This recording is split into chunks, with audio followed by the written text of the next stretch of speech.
All right, let's get right into it. Today we're tackling something pretty deep, a feeling a lot of us have but can't always put into words.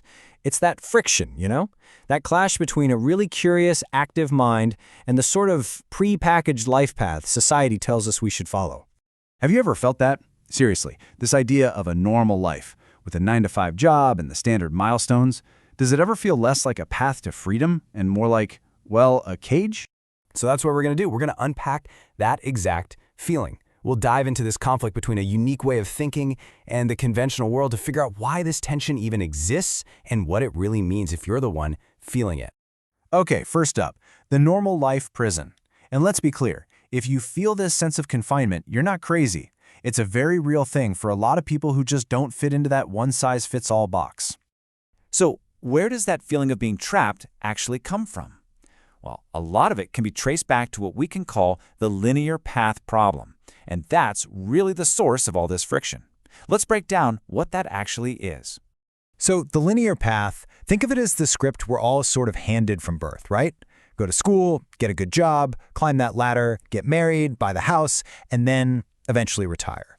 It's this step-by-step predictable formula for how a life is supposed to look. And boom. This is where the problem becomes so obvious. On one side, you have that rigid, predictable, structured linear path. But on the other, you've got what our source calls the sovereign mind, a mind that's built for exploring, for being independent, for following its own curiosity, wherever it leads. I mean, they're practically running on different operating systems. So when you have this clash between the world's path and your own internal wiring, it creates a huge internal struggle. It can really feel like your whole identity is in conflict. It really all boils down to this constant internal tug of war. Part of you has this incredibly deep personal need for freedom. The freedom to explore, to change your mind, to go down rabbit holes. But the other side is the world demanding that you just fit neatly into its little boxes and structures. And this quote just nails it, doesn't it? It perfectly captures that emotional weight. This isn't just some minor preference. For many, it feels like a full-blown war is being fought inside their own head every single day. Now, this internal battle gets amplified by another core trait, the constant, unstoppable need to question things.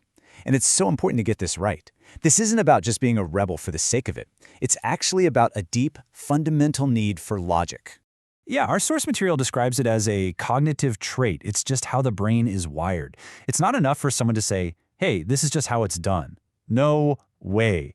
The sovereign mind has to understand the why. What's the logic here? What purpose does this rule actually serve? And if you can't get a good answer, following along just feels wrong, illogical. This all leads to this systematic process that just kicks in automatically.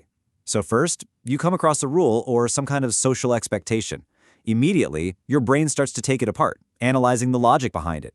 Then you test it. Does this actually hold up? Does it make sense based on what I know? And only after all that do you decide, okay, I'll accept this. Or, nope, I'm going to have to challenge this one.